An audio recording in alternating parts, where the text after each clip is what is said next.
Abra sua Bíblia comigo no livro de Lucas, Lucas capítulo 13. Quem encontrou, diga amém. Evangelho de Lucas, capítulo 13, a partir do verso 10.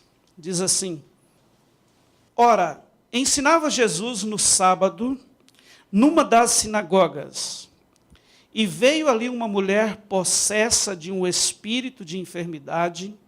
Havia já 18 anos, andava ela encurvada, sem de modo algum poder endireitar-se.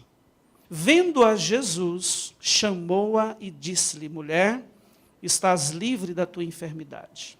E impondo-lhe as mãos, ela imediatamente se endireitou e dava glória a Deus. O chefe da sinagoga, indignado de ver que Jesus curava no sábado, disse à multidão: 6 dias há em que se deve trabalhar. Vinde, pois, nesses dias para serdes curados e não no sábado. Disse-lhe, porém, o Senhor: Hipócritas, cada um de vós não despende da manjedoura no sábado o seu boi ou o seu jumento para levá-lo a beber?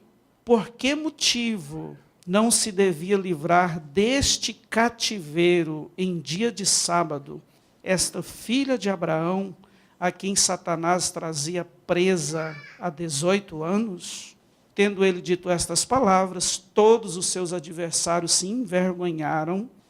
Entrando o povo, se alegrava por todos os gloriosos feitos que Jesus realizava. Amém? Você pode curvar a sua cabeça, eu quero orar com você.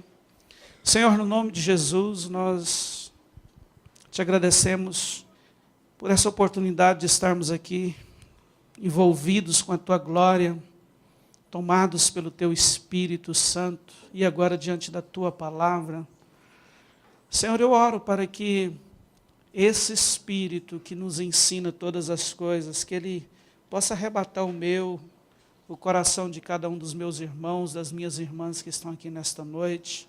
Pai, nós já cantamos que somos, ó Deus, propensos a ser quebrados, e que a tua palavra, ó Deus, que ela encontre corações quebrados nesta noite, corações dispostos, ó Deus, a serem alinhados com a tua vontade, com o teu propósito. É o que eu te rogo, Senhor, nesta noite, em nome de Jesus. Queridos, eu quero começar dizendo para você que Deus é Pai. E eu quero continuar dizendo que Ele é o teu Pai. Você crê nisso? E nós sabemos, quando nós lemos a Bíblia, quando nós conhecemos a história, né, de Deus, através da palavra dEle, essa história que Ele criou o homem, que Ele sempre se colocou à disposição para se relacionar e buscou isso, e busca incessantemente se relacionar comigo e com você, nós entendemos que há uma vontade do nosso Pai para a minha e para a sua vida. Quando nós vamos lá para Romanos capítulo 12, versículo 1 e 2, você vai encontrar o apóstolo Paulo dizendo que essa vontade, ela é boa, agradável e perfeita. Amém? Você vê o apóstolo Paulo dizendo, né, expressando isso. Queridos, e viver de acordo com essa vontade revelada de Deus deve ser o nosso maior objetivo nessa vida. Porque ninguém sabe o que é melhor para mim e para você igual a Ele. Quem é pai aqui vai entender melhor o que eu estou dizendo. Quantas vezes nós vemos os nossos filhos sendo tendenciosos ou se inclinando para alguma coisa que não vai ser benéfica para a sua vida, que vai trazer desprazer, que vai fazê-los sofrer agora, né, a curto, médio ou longo prazo, e automaticamente gera no nosso coração de pais uma preocupação avassaladora. Por quê, queridos? Porque nós somos pais. Nós já temos algum tipo de experiência na vida, e quando nós percebemos que os nossos filhos estão né, pendendo para determinada coisa que pode gerar isso na vida deles, nós nos preocupamos demasiadamente, sim ou não? Porque, na verdade, nós não queremos que eles passem por algumas coisas que nós passamos, nós não desejamos jamais que eles sejam submetidos a algumas coisas que nós, ou que outras pessoas que conhecemos, foram submetidas. Deus, ele não teve experiência ruim, né? Porque Ele é santo, Ele é soberano. A Bíblia diz que Ele está sobre todas as coisas, você sabe disso. Mas quando Ele criou você e elaborou um projeto, uma vontade que é boa, perfeita, que é agradável para você, todas as vezes que Ele olha para mim e para ti e percebe que nós estamos nos inclinando para um caminho diferente, para um propósito diferente, eu quero te dizer que a mesma coisa que acontece com o meu coração e com o teu, mãe, papai, que estão aqui nesta noite, acontecem com Deus. Deus se preocupa, porque Ele não nos criou para a perdição. Amém? Ele não nos criou para isso. Então, queridos, eu gostaria de dizer para você que há uma vontade revelada de Deus para nós, uma vontade diretiva. E essa vontade, ela pode ser conhecida através da Bíblia, da palavra de Deus para nós, através de um relacionamento íntimo com o Espírito Santo. E somente tomando essa decisão de conhecer essa vontade, é que nós podemos chegar numa condição, numa dimensão, onde nós vamos olhar para a nossa vida e vamos poder dizer, a minha vida está 100% alinhada com a vontade do meu Pai para mim. E é exatamente sobre isso que eu quero gastar alguns minutos para falar com você. Alinhando a nossa vida com Deus. E isso é possível. Amém, queridos? Quando nós lemos Lucas capítulo 10, queridos, nós encontramos aqui um texto que traz um problema muito sério.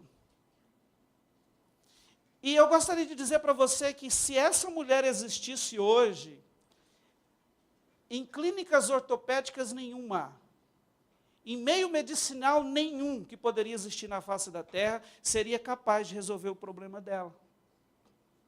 Por que isso? Porque nós vemos aqui que o problema dessa mulher não era um problema físico.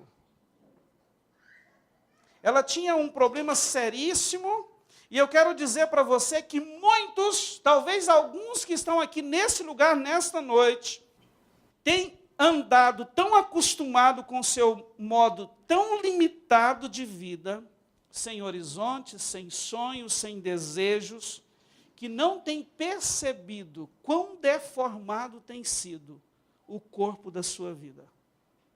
Quão ruim tem sido a construção da sua história de vida. Por acostumar com isso. Nós vemos nesse texto, queridos, nós podemos afirmar isso, que essa mulher, ela tinha uma enfermidade física seríssima, ela era corcunda. E deixa eu te dizer uma coisa, uma pessoa literalmente e terrivelmente corcunda, ela tem uma terrível dificuldade em olhar para cima. A tendência é que ela caminhe o tempo todo olhando apenas para baixo, para o chão. E essa mulher vivia assim. E eu quero te dizer que não dá para você ter ideia, não dá para nós termos ideia do que seria isso, mas eu acredito que essa mulher, todos os dias, quando se levantava, ela podia sentir a sua estrutura óssea ringindo um osso no outro, e o seu coração gritando por um desejo intenso de andar direito, de ter a vida endireitada, de poder talvez ver o nascer do sol, ver a beleza da natureza, ver tudo de bom, de bonito que Deus criou estava próximo dela. Agora, preste atenção no que eu quero chamar a sua atenção nesta noite.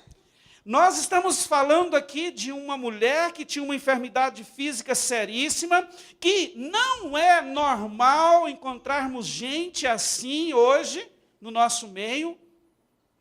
Sim ou não? Na verdade, hoje nós vivemos um momento em que nós poderíamos dizer que é um verdadeiro culto ao corpo. Como hoje nós estamos vendo pessoas bonitas de se ver.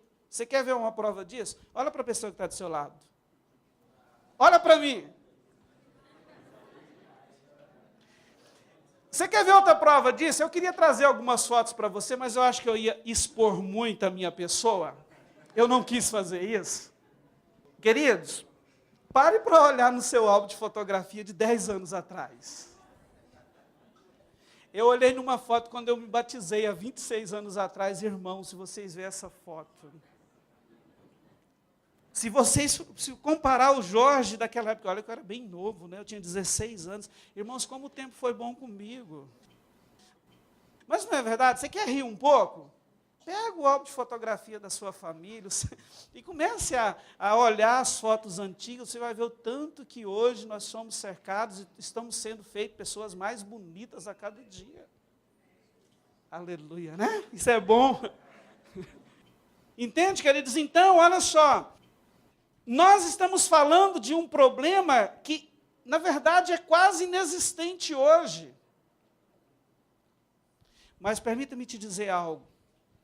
São incontáveis o número de pessoas que existencialmente estão andando encurvados para baixo. Talvez alguns que estão aqui hoje. Pessoas que têm passado pela sua vida sem ter a mínima chance de olhar para cima. Estão encurvadas para baixo. Estão sendo escravas do diabo, presas por Satanás. Igualzinho Jesus disse que essa mulher aqui estava. Então eu quero que você entenda que nós estamos falando de uma coisa que fisicamente é algo quase inexistente, mas existencialmente é algo que tem atacado, que tem acometido centenas, milhares de pessoas hoje na nossa sociedade. Famílias inteiras estão sendo tomadas por esse mal. E que muitas vezes, queridos, nós não percebemos. Porque não é algo físico, é algo espiritual.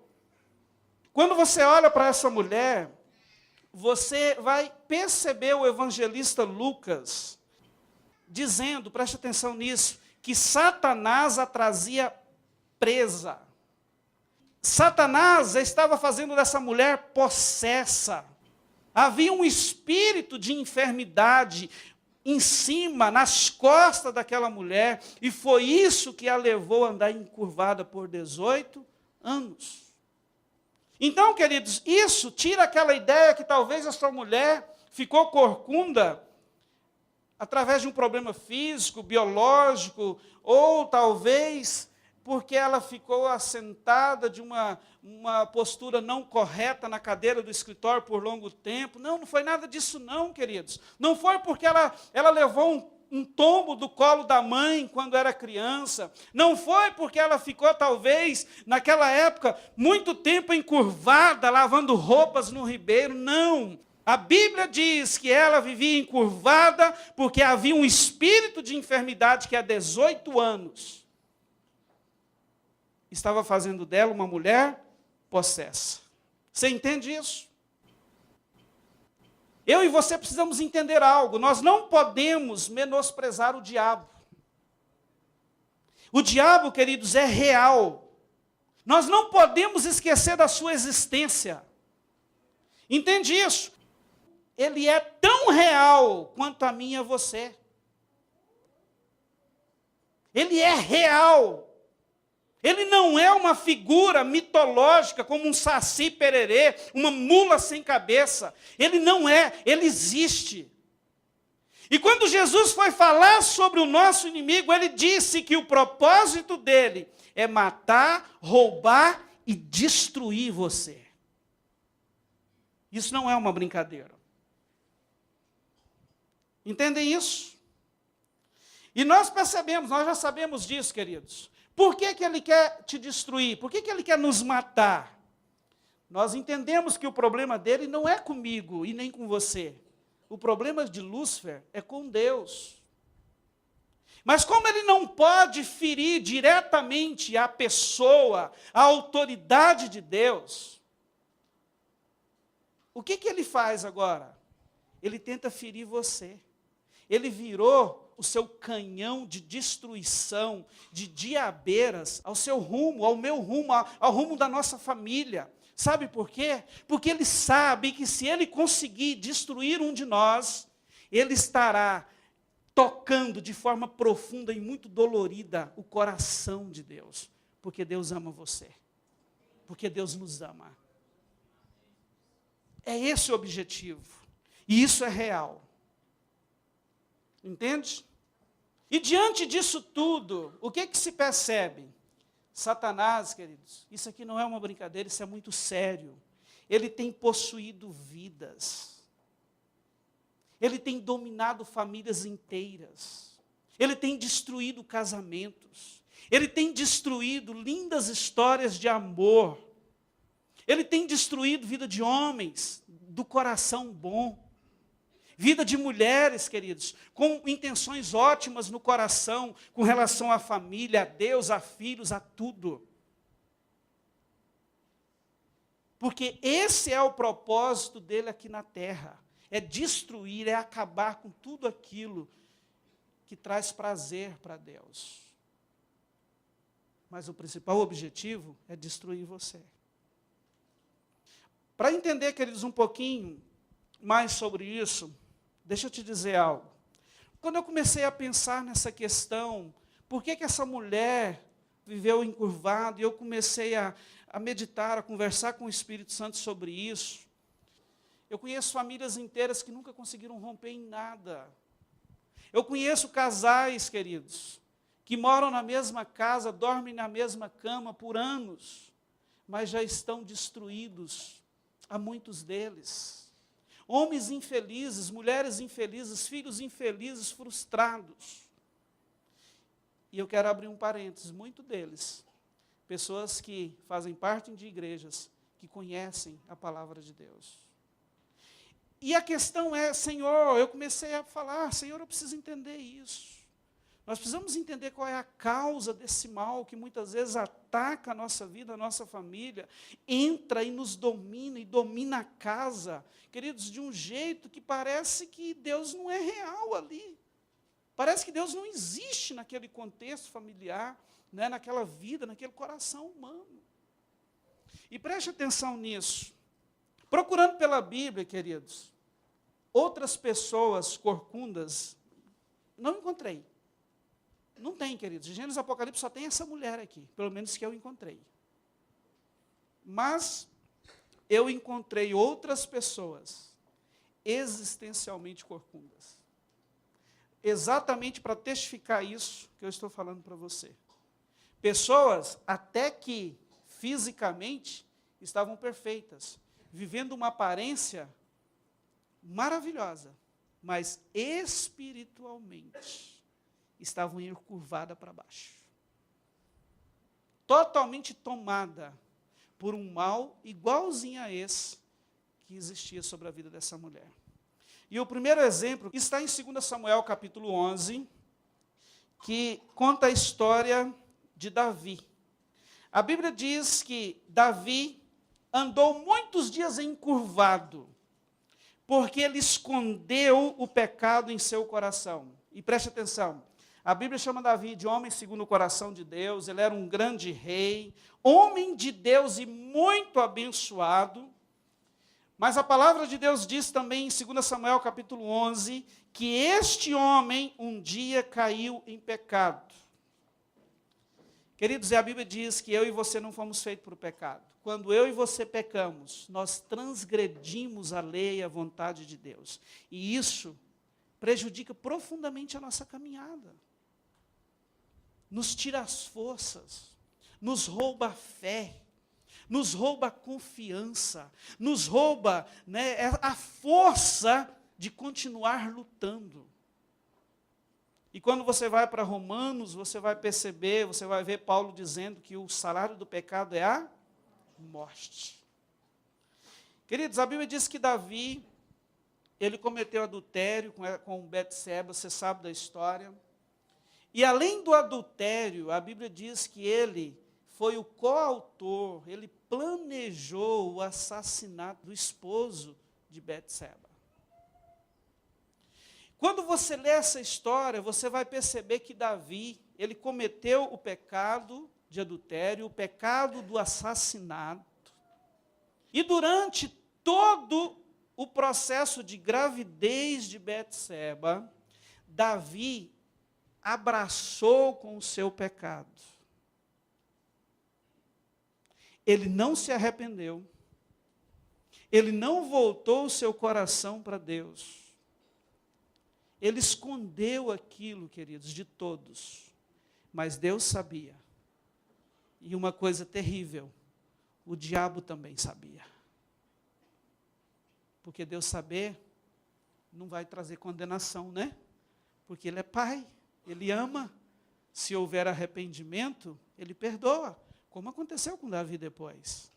Mas terrível é, queridos, quando o diabo vê que pecamos e que não buscamos arrependimento, não buscamos retroceder naquilo que fizemos. Sabe por quê? Porque é tudo que ele precisa para gerar morte na nossa vida, no nosso coração.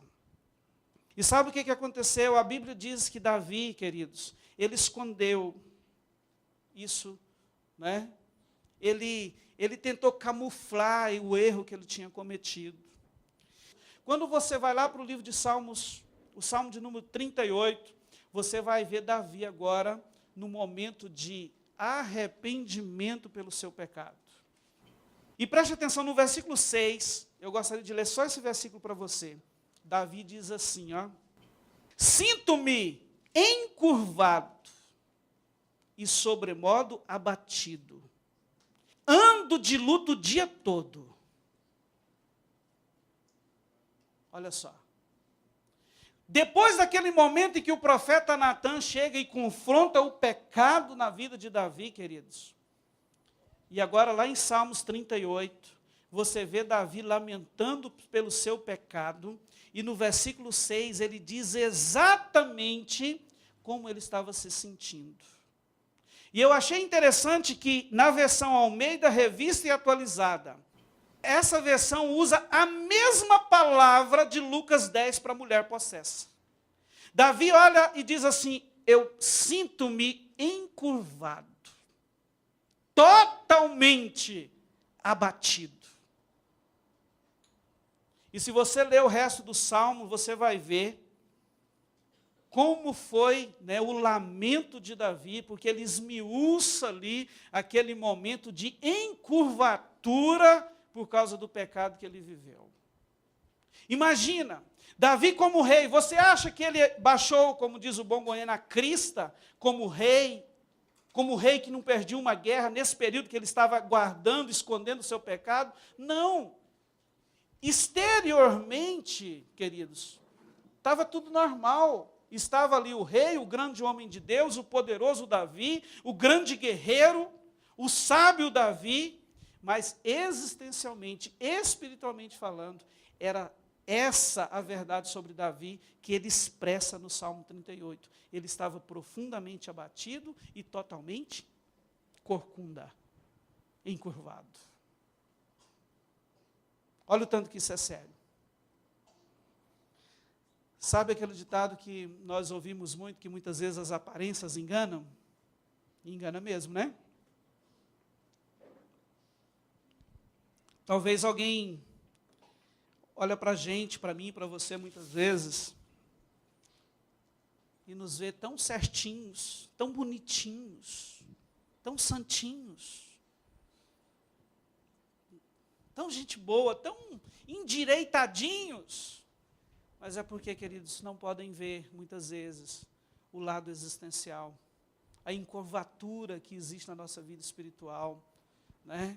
E isso, na maioria dos casos, nós só jogamos para fora, naquele momento que você entra para dentro do seu quarto, deita na sua cama, vira para o canto, tira o olhar da esposa e do esposo, e olha para a parede, ali é só você e o Espírito Santo.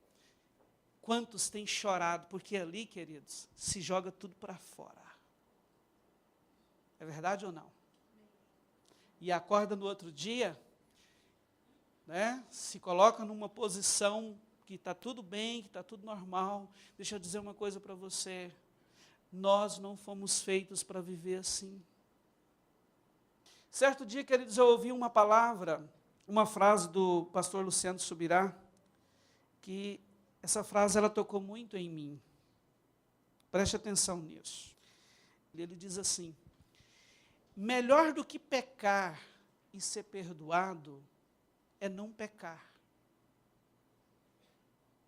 Você não foi feito para pecar, nós não fomos feitos.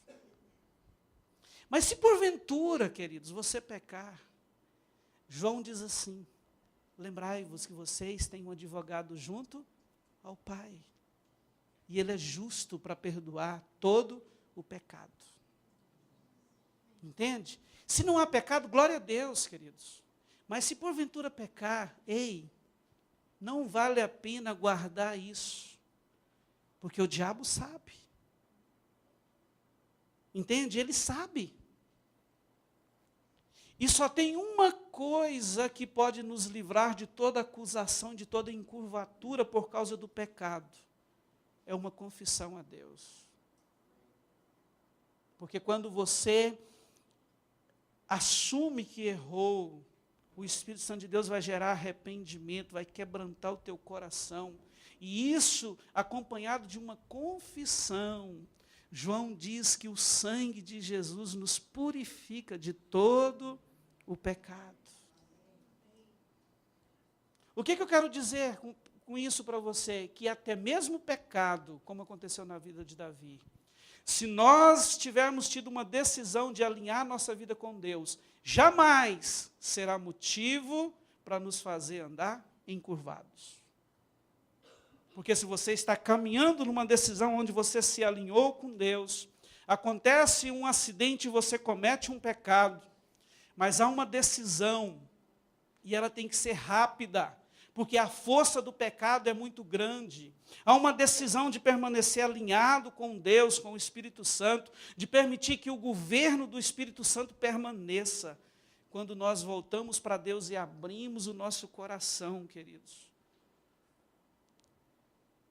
nós somos restaurados e condicionados a permanecer rumo ao alvo. Amém? Eu não conheço você, mas eu sei que o Espírito Santo de Deus conhece. Talvez alguém que esteja aqui hoje possa estar vivendo encurvado por causa de pecado. Talvez você lê a palavra, você ouve ministrações, você até acredita que Deus te perdoa. Mas nesses momentos lá no seu quarto, quando você confronta o seu pecado, você não consegue se perdoar. Você não consegue acreditar por que você fez aquilo, por que você aceitou, por que você tomou esse caminho. Queridos, nós precisamos crer na obra da cruz na nossa vida. Não coloque aquilo que você pensa sobre você mesmo acima daquilo que Deus pensa a seu respeito. Se Deus diz que te purifica, te perdoa e te purifica de todo o pecado, permita-me te fazer uma pergunta: quem é você para não se perdoar? Quem é você para achar que você mesmo não é digno do seu perdão? Se o próprio Deus, aquele que te criou e te ama tanto, te perdoa. Você não pode fazer isso, sabe por quê? Porque quando nós, como seres humanos, tomamos essa atitude, de uma forma inconsciente, nós estamos querendo ou nos colocando acima da autoridade dele, porque ele, como soberano, ele me perdoa, por que eu não me perdoo? Você pode receber isso no seu coração nesta noite? Amém? Se você foi submetido a um acidente, pecou, se arrependeu, eu quero que você entenda, confessou, ele já te perdoou, queridos, acabou. Acabou. O outro exemplo que eu queria destacar para você, se encontra em 1 Samuel capítulo 4. Queridos, Israel estava em guerra contra os filisteus. Anota o texto para você ler depois, 1 Samuel capítulo 4. A Bíblia diz que Israel estava em guerra contra os filisteus. Existia uma família sacerdotal em Israel, que o sacerdote chamava Eli. Eli tinha 2 filhos, Finéias e Ofni. Finéias era casado. E os filhos de Eli, Finéias e Ofni, estavam com o exército de Israel na guerra contra os filisteus. E a guerra era uma guerra muito dura, inclusive você vai ver isso na leitura, Israel perdeu essa guerra. Israel foi derrotado pelos filisteus. Mas eu não quero falar sobre isso, eu quero destacar, queridos, que eu quero falar sobre a mulher de Finéias, a nora de Eli. A Bíblia diz que essa mulher, ela estava grávida. Nós temos algumas mulheres grávidas aqui, né? Claro, não poderia ter homens, né, queridos? Nós temos algumas grávidas aqui. Queridos, e a Bíblia diz que ela já estava quase nos dias de dar à luz. O marido na guerra. De repente, chega um mensageiro na casa de Eli, aonde a mulher de Finéias estava. E esse homem, queridos, Israel já tinha perdido a guerra, o pau já tinha quebrado lá. E de repente chega esse cara, esse mensageiro, esse fugitivo do campo de batalha na casa de Eli. Pensa como que esse homem chegou lá, dá para você ter ideia? É um cara que veio da guerra de um exército que perdeu. Eu acredito que esse cara deve ter chegado lá todo arranhado, machucado, semi-morto, né? Com ferimentos talvez, sangue, né? Todo detonado. E a Bíblia diz que esse homem chegou na casa de Eli e começou a despejar sobre a vida de Eli e daquela mulher as notícias, tudo aquilo que havia acontecido lá no campo de batalha entre Israel e os filisteus. Lembre-se, essa mulher estava grávida, quase na hora de ganhar o bebê. Primeiro, queridos, olha que notícia bacana.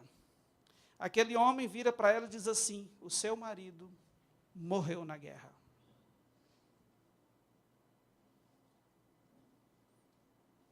Os filisteus venceram a guerra. E o seu marido, Finéias, morreu. Dá para você imaginar o que aquela mulher sentiu nesse momento? Quase na hora de ganhar neném, de ganhar o bebê. Agora recebe uma notícia tão trágica como essa. O marido morreu na guerra. Só que não parou por aí, queridos. Em segundo lugar, ele vira para ela e diz assim: olha, e o seu cunhado, Ofni, também morreu. Ah, mas cunhado, queridos, tinha uma relevância. Sabe por quê? Porque naquela época, quando o marido morria, o irmão do falecido teria que assumir a mulher e os filhos. O marido dela havia morrido, e agora a segunda notícia, Ofni, que seria aquele que teria que cuidar dela e do filho que estaria nascendo, também morreu. Você concorda comigo que pode ter sido outro choque profundo para aquela mulher naquele dia? Terceira notícia bomba. Ele vira para ela e diz assim, e tem uma coisa mais trágica ainda. Como nós perdemos a guerra, os filisteus levaram a arca de Deus. A arca representava ou simbolizava a presença de Deus entre Israel. E quando aquele homem disse que a arca foi roubada, foi levada pelos filisteus, foi a mesma coisa de dizer assim, olha, a presença de Deus foi tirada de você. Você não pode mais contar com ela. Isso é trágico ou não? Já pensou se alguém chegasse em nós hoje e arrancasse o Espírito Santo e dissessem para nós que nós não temos mais Ele, o nosso Consolador, o nosso amigo, o nosso ajudador? Foi isso que aconteceu com aquela mulher. A arca foi roubada. Queridos, e não parou por aí. Eli, o pai, né, do Finéias e Ofni, ele estava, nessa altura do campeonato, com 98 anos de idade. E quando você lê o texto, eu achei isso muito interessante. A Bíblia diz que ele estava assentado numa cadeira de balanço. Pensa, 98 anos. Né? Talvez, quando ele ouviu essas notícias do mensageiro, talvez ele não tinha nem reação para levantar daquela cadeira. Mas a Bíblia diz que naquele momento que o cara disse que a arca de Deus foi roubada, ele teve uma reação e ele caiu da cadeira por cima do pescoço, quebrou o pescoço e também morreu. Olha que situação que essa mulher foi acometida, queridos. Ele era sacerdote. Quando ele ouviu aquela notícia, é isso que diz a Bíblia, que ele estava lá na cadeira, né? Ele cai da cadeira e quebra o pescoço e morre. Eu não quero alongar mais, mas você sabe o que a Bíblia diz? Depois desse dia, que foi um daqueles dias, né? Que nada deu certo. Que tudo deu errado. Foi uma tragédia. A Bíblia diz que depois disso, queridos, você vai encontrar isso no capítulo 4 de 1 Samuel, versículo 19. A Bíblia diz assim, ó, que a mulher de Finéias encurvou-se e deu à luz, porque as dores lhe sobrevieram. E quando fala aqui, né, que ela encurvou-se, a gente entende aqui, queridos, e em seguida o texto diz que ela encurvou-se e deu à luz, porque as dores lhe sobrevieram, mas eu vejo claramente aqui que ela foi tomada por duas terríveis dores. A dor do parto, mas antes disso, a dor de tanta notícia ruim que ela recebeu naquele momento. E essa dor fez com que ela se encurvasse. Quando você lê o texto, você vai ver que ela colocou um nome esquisito no filho dela, que significava, se foi a glória de Deus. Icabô. E chamou o menino de Icabô, dizendo, de Israel se foi a glória, porque fora tomada a arca de Deus e por causa de seu sogro e de seu marido. Olha que coisa terrível é isso. Preste atenção, essa mulher, ela foi acometida por um fardo pesadíssimo de problemas nesse dia. E por causa disso, ela se encurvou. Como é que pode colocar um nome desse no filho, queridos? Olha o que ela foi capaz de fazer. Com essa atitude, queridos, ela estava... Você concorda comigo que ela tinha se entregado? Acabou mesmo.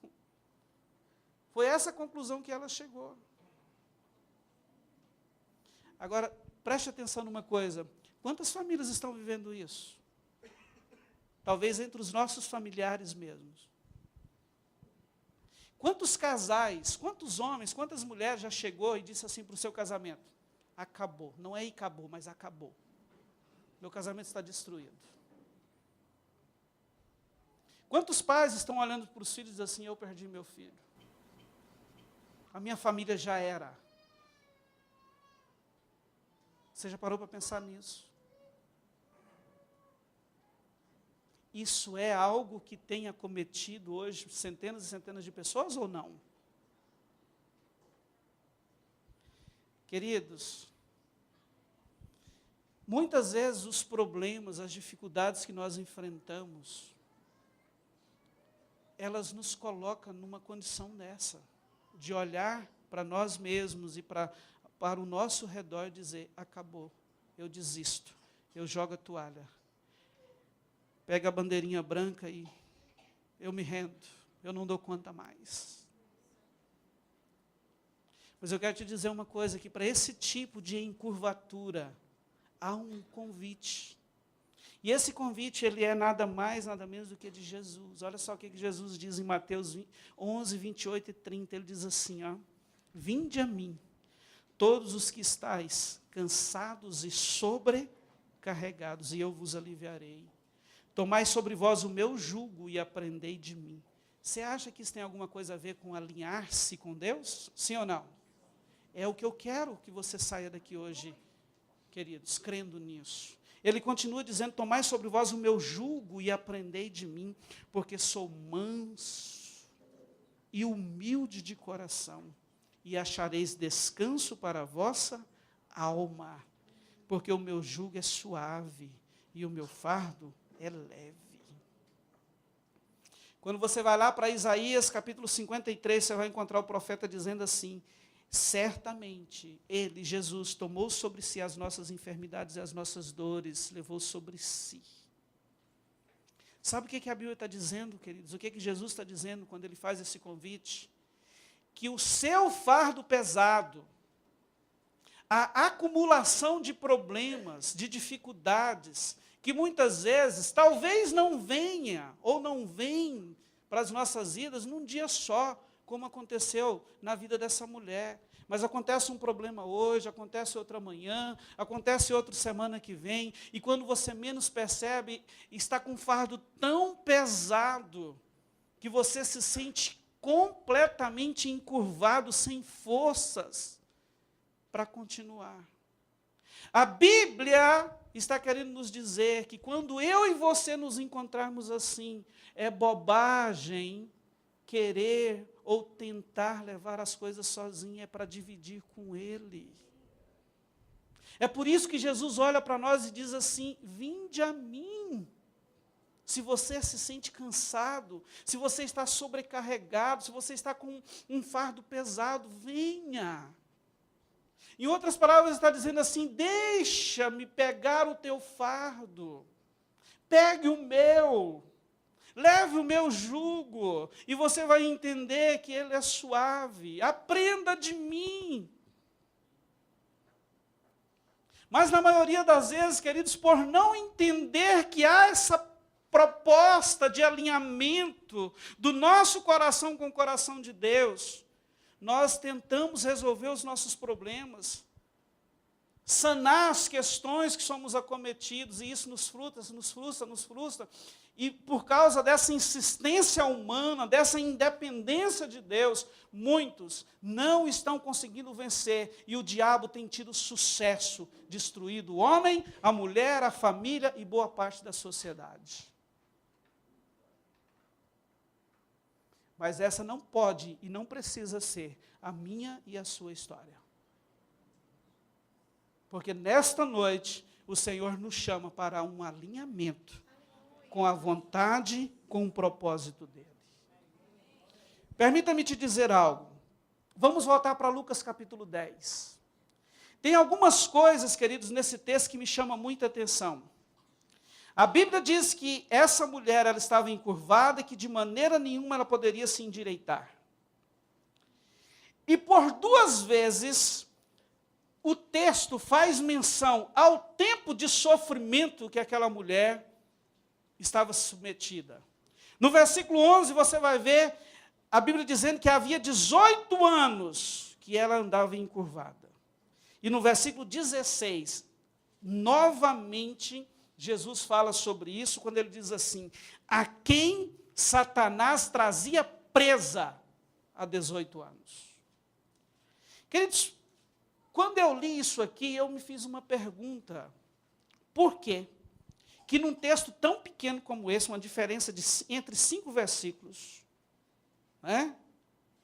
por quê que o doutor Lucas, ele faz questão de destacar por 2 vezes o tempo de sofrimento dessa mulher? Por que isso? Eu não sei você, mas eu sou daqueles que acredita, queridos, que não há nenhum detalhe registrado na Bíblia que foi feito isso por acaso. Eu acredito que isso não foi colocado aqui apenas para preencher espaço, para fazer com que o livro do evangelista Lucas fosse maior. Eu creio num propósito divino. Deus quer nos falar algo sobre esses detalhes na Bíblia.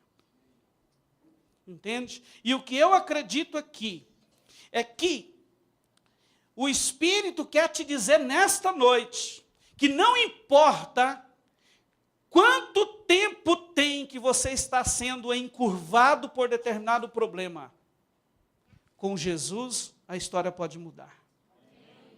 Com Jesus, eu e você podemos recomeçar uma vida, uma caminhada equilibrada, se nós deixarmos. Outra coisa que ele está querendo nos dizer, queridos, é que não importa o tempo, e não importa também que se o seu problema é algo talvez crônico, antigo, repetitivo, na história da sua vida. Não interessa se é a 15ª, 50ª vez que você caiu. Com Jesus, você pode recomeçar. É isso que a palavra de Deus está nos dizendo. E outros textos, queridos, nos traz algo para a gente pensar sobre isso. Deixa eu citar para você rapidinho. Outros textos que nos mostram que não importa o tempo, não importa o que está acontecendo, não importa a profundidade do problema, a intensidade da dor, com Jesus, queridos, a história pode mudar. Sabe por quê? Porque a Bíblia nos apresenta como aquele, queridos, que domina a morte, aquele que é Senhor da vida, aquele que traz à existência todas as coisas. Se a minha vida e a sua, queridos, forem alinhadas com Ele, acabou. Nós não poderemos ou não seremos mais encurvados por problemas, por dificuldades da vida. Preste atenção nisso. A Bíblia diz em Marcos capítulo 5, conta a história daquela mulher que tinha o problema da hemorragia. Quantos anos aquela mulher tinha aquele problema? 12 anos. A Bíblia diz que ela tinha um problema, um sangramento crônico, há 12 anos. Queridos, quando a Bíblia fala disso, sangue simboliza vida.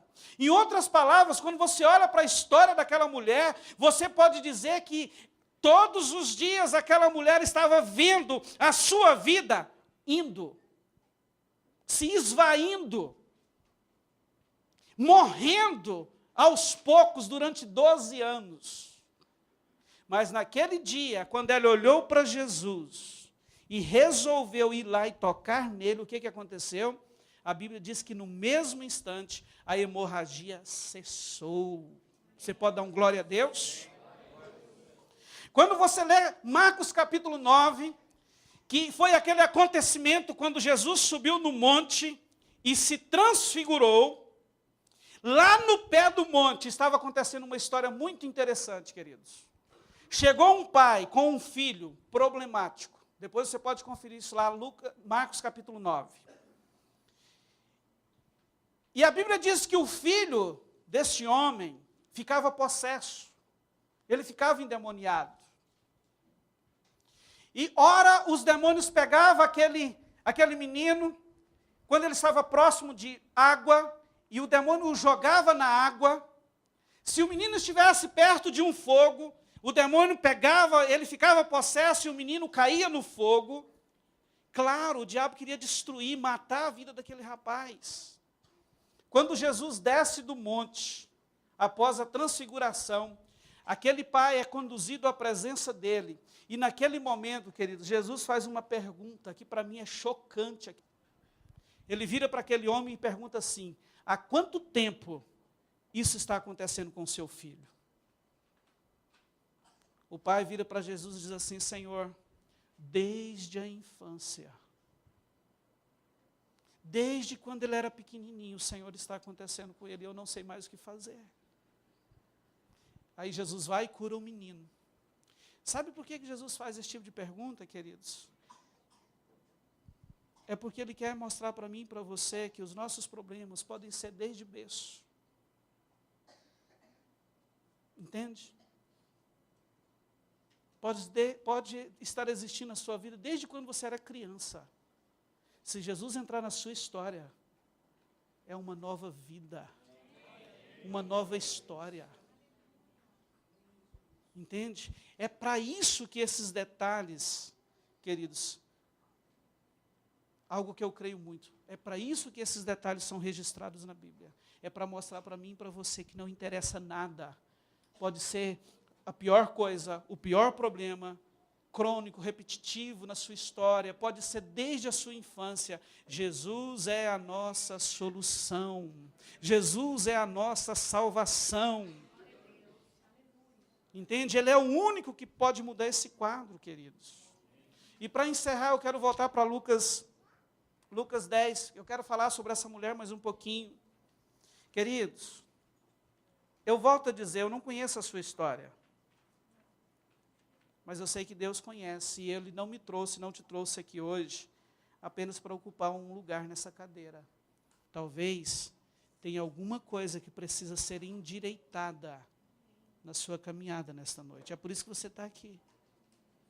Quando você lê o texto de Lucas 10, você vai perceber o texto dizendo assim, que Jesus estava em uma das sinagogas. E foi exatamente nessa sinagoga onde Jesus estava, que aquela mulher também estava.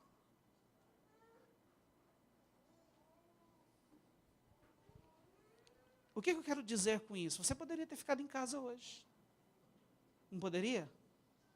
Você poderia estar em qualquer outro lugar da face da terra hoje. Mas você está aqui.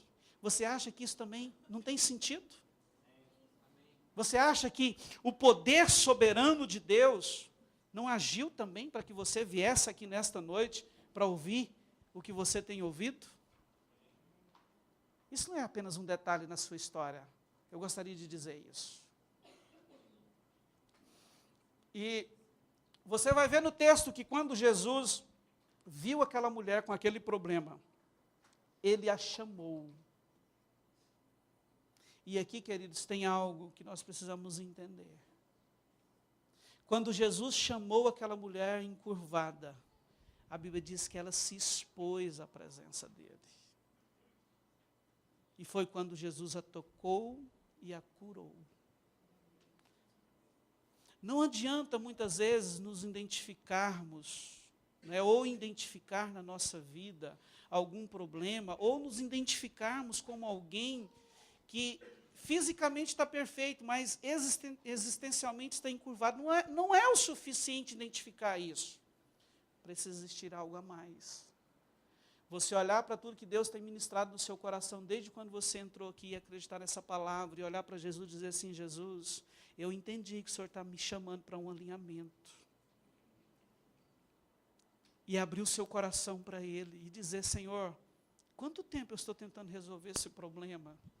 Quanto tempo eu estou lutando por isso? O Senhor sabe, eu não consegui. Queridos, e quando a Bíblia diz que de modo nenhum ela poderia se endireitar, isso remete à ideia que essa mulher, antes desse encontro com Jesus, eu creio nisso, que ela havia procurado por vários meios resolver o problema da encurvatura.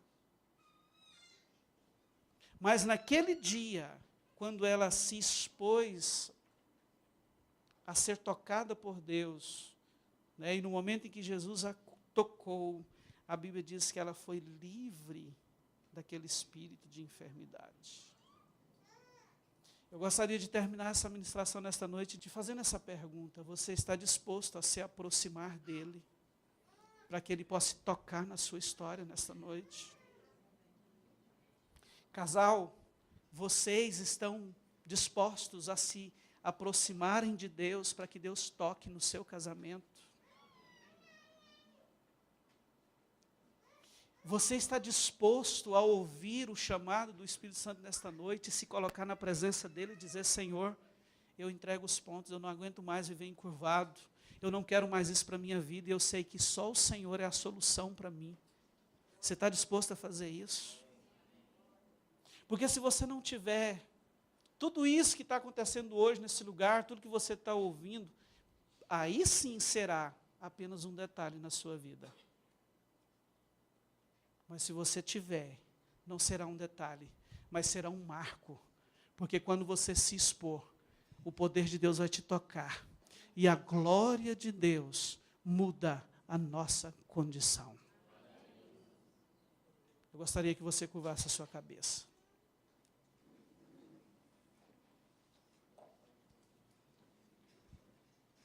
O encerramento da história dessa mulher, queridos. diz que ela saiu daquele lugar dando glórias a Deus, curada daquele terrível mal. E eu quero profetizar, eu quero declarar isso sobre a sua vida nessa noite. Que nós sairemos daqui endireitados, alinhados com o governo do Espírito Santo, com o poder de Deus. Queria que você curvasse a sua cabeça e começasse, sabe, a orar sobre tudo isso que você ouviu nesta noite, a falar com o teu Pai. Enquanto os meninos vão ministrar uma música, eu queria que você orasse.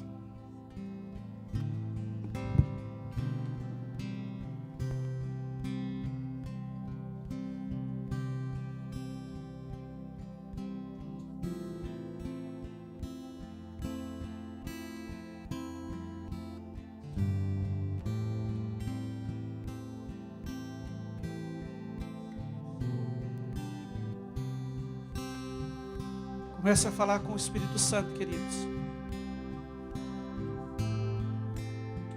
Eu quero te incentivar a interagir com Ele nesse momento. Aleluia.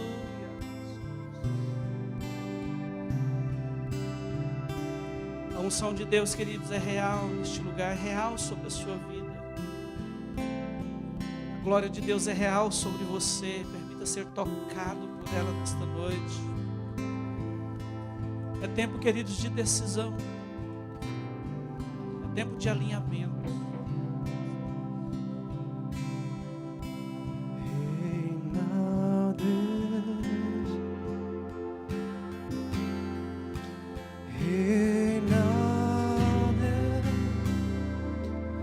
Sempre tu reina.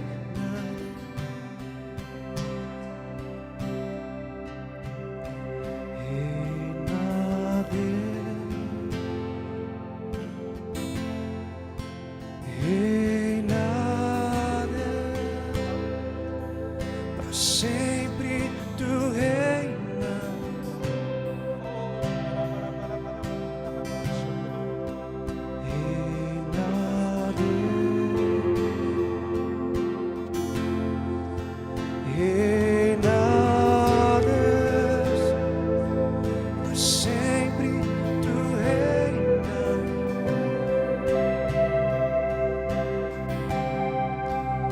Você pode ficar de pé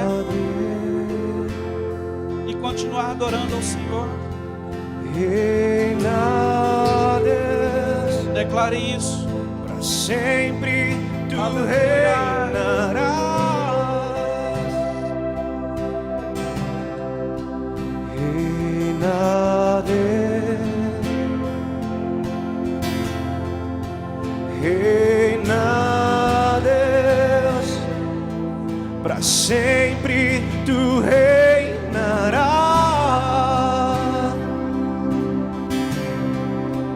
Reina Deus, reina Deus, para sempre tu reinarás.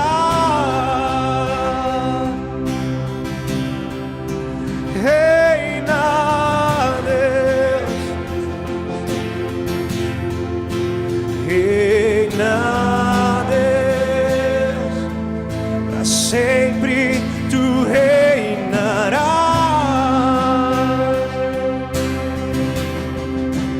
Reina Deus,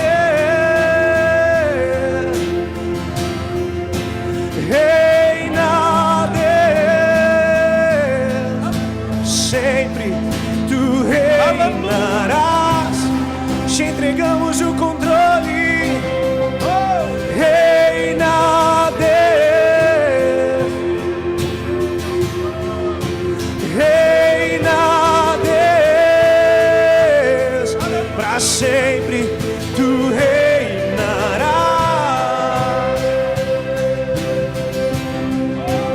Reina Deus, reina Deus, para sempre tu reinarás.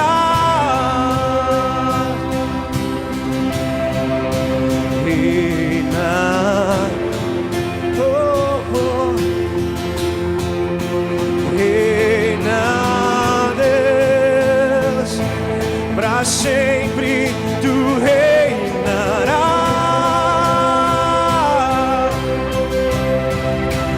Reina, Deus. Reina, Deus. Pra sempre tu reinarás.